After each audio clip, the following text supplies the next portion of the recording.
Okay. Have you ever thought about finding that one tool, that single piece of gear that can just, handle anything? Hi. Like from climbing a mountain one day to navigating a city the next? Hmm. We're kind of looking for something that bridges that gap, right? Between being super tough and functional, but also, well, looking good enough for everyday travel. Exactly. So today, that's our mission. We're doing a deep dive into a watch that might just fit the bill, the Certina DSX GMT. We've got some great sources here that really break it down, features, value, the whole package. Perfect if you want to get up to speed quickly on a really interesting watch. Yeah, and it's interesting because, this isn't just another watch review. It feels more like Certina's making a statement here about design philosophy, really, Yeah. focusing hard on durability that works in the real world and versatility might make some people think twice.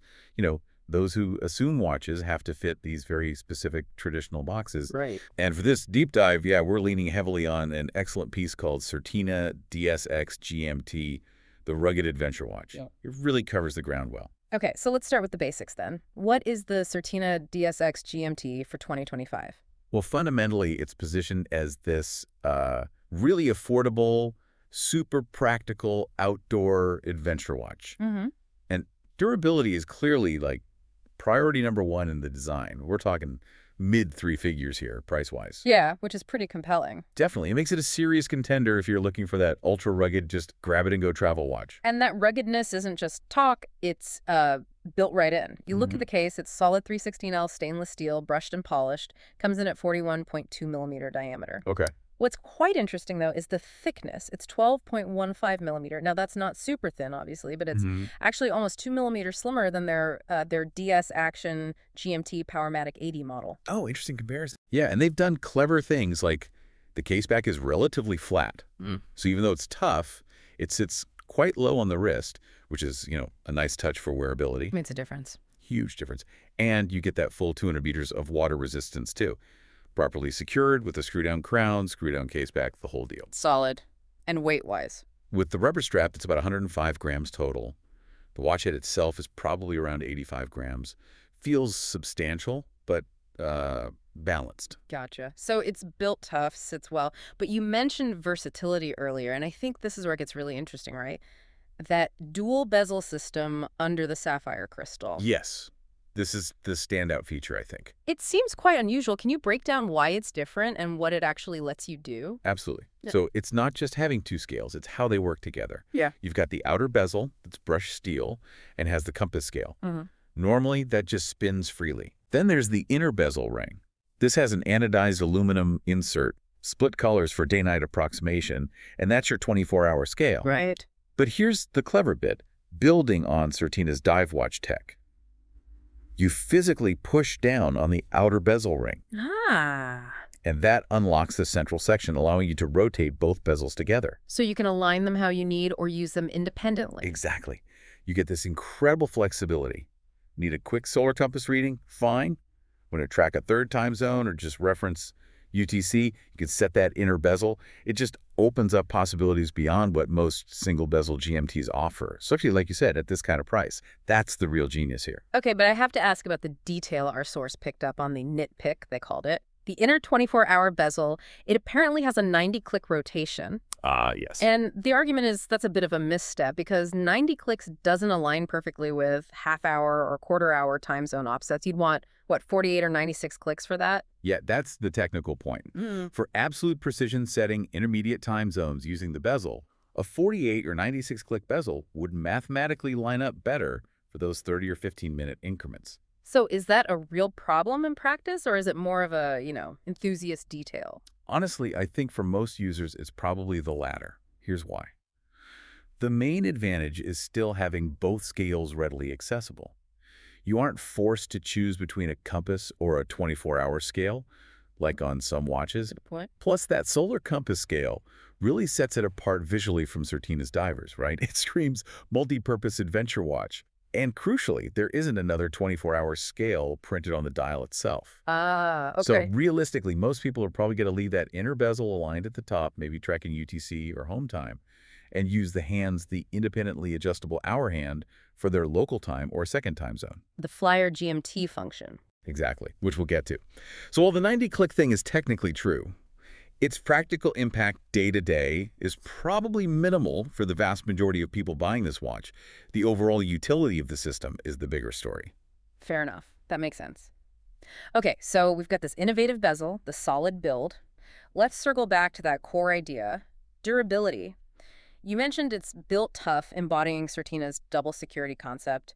What exactly is that, and how does it make this watch so resilient? Right, the DS concept. It actually goes way back to 1959. The original idea always included some kind of shock-absorbing system for the movement, extra seals, things like that. Okay, so it's got history. Definitely. But this watch features the latest version, which Certina calls the new DS concept Extreme Shock Resistance. It's a fundamentally reworked internal structure, really engineered from the ground up to handle shocks and vibrations significantly better than before. And that's just the structure itself. That's the structural part, yes. Yeah. But what really amplifies the toughness here is the combination of that enhanced structure with the movement inside. It uses a quartz movement. Right, not mechanical. Exactly. And quartz movements are just inherently much, much more resistant to physical shocks than the mechanical ones. Fewer delicate moving parts to get jarred out of place. So you combine the stronger DS structure with a naturally robust quartz engine, and you get some serious impact resistance. And the specific movement is the ETA caliber F 6.865 Swiss-made quartz. What does that bring to the table for someone actually using this watch, say, traveling or hiking? Okay, so this F 6.865 is a four-handed version of a very popular ETA quartz line. And the key thing, as you mentioned, is that it offers flyer-style GMT functionality. Explain that again quickly. It means you can jump the main hour hand forward or backward in 1 hour increments to adjust to a new local time zone without stopping the seconds hand or messing up the minute hand or the GMT hand. Ah, super convenient for travel. Hugely convenient. It's the kind of feature you usually find on much more expensive mechanical GMTs. Getting it in a quartz watch at this price point is a massive plus. And there's more tech in there too, right? Something called heavy drive. Yeah, that's another neat ETA feature. Heavy drive. It's basically an integrated circuit that detects a physical shock to the watch. Okay. And when it detects that shock, it momentarily locks the seconds hand motor. This stops the hand from jumping or skipping, which can sometimes happen with quartz watches if they get a hard knock. It just adds another layer of electronic shock resistance. It is. And then you have the inherent practical benefits of quartz for the user, right? You only need to adjust the date maybe 5 times a year for months shorter than 31 days. True. And the battery, a standard little 371 cell, should last roughly 5 to 6 years. So it's incredibly low maintenance. It's the definition of a drama-free, grab-and-go watch. Just pick it up, it's running, it's accurate, off you go. Yeah, I can see the appeal, even if some mechanical watch fans might. Yeah. Oh, sure. Some purists might prefer mechanical movement. But for this watch, for its intended purpose as a super durable, practical, adventure-ready tool, quartz makes a ton of sense. It fits the mission perfectly. All right, so it's tough, it's smart with that flyer GMT and shock resistance. But how does it actually look and feel on the wrist? You mentioned different colors. Yeah, there are 3 main options. 2 have gray sunburst dials, one with red accents, one with green. And then there's the one we've mostly been looking at, which has this really crisp white dial with bright orange and blue details. Very high contrast. And the basic dial layout is the same across them? Pretty much. Applied hour markers filled with lume, those 4 central hands we talked about, and a date window over at 3 o'clock. Clean and legible. Any specific design points worth noting? Well, diving into the details, one minor point our source mentioned is that the minute hand maybe could be a touch longer to perfectly reach the minute track marks. Okay, a small detail. A small thing, yeah. But its shape is good long and thin with a segmented tip, so you're unlikely to confuse it with the hour hand when glancing quickly. So functionally, it works fine. And the lume, how does it perform in the dark? It uses Swiss Superluminova, looks white in daylight, glows kind of aqua blue color. It's definitely functional. You can read the time in the dark. But objectively, the source note it isn't especially bright or long-lasting compared to, say, the lume you might find on higher-end Swatch Group siblings like Omega or Blank Pane. It comes up a bit short. So it works, but maybe don't expect it to blaze all night long. It's adequate for the price point, let's say. Gotcha. Good to have that balanced perspective. What about the strap? You mentioned rubber on the white dial model. Yeah, really vibrant blue rubber strap that matches the accents on the dial perfectly. And it's actually really nice, very soft and flexible right out of the box. It has fitted ends where it meets the case, which gives it a nice integrated look. Always looks better. It does. Plus, it has quick-release spring bars built in, so you can swap it out easily without tools if you want. Nice touch. And one really thoughtful little detail, the second keeper loop, the one that slides. It has a tiny tab on the inside that actually locks into the last sizing hole on the strap tail. Oh, clever. So the excess strap doesn't flap around? Exactly. It keeps everything neat and tidy. It's a small thing, but it shows they were thinking about the user experience. Yeah. And worth noting, the gray dial versions, they come with the option of a stainless steel bracelet too. Right, so options there as well.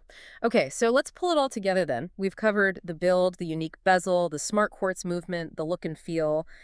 What's the final verdict here? What does the Certina DSX GMT really represent for someone looking for this kind of watch? Well, I think it emerges as a seriously compelling package, doesn't it? If you need an extra durable travel watch, it ticks a lot of boxes. You get that really innovative dual bezel system, you get the super shock resistant construction, you get that very desirable flyer style GMT function.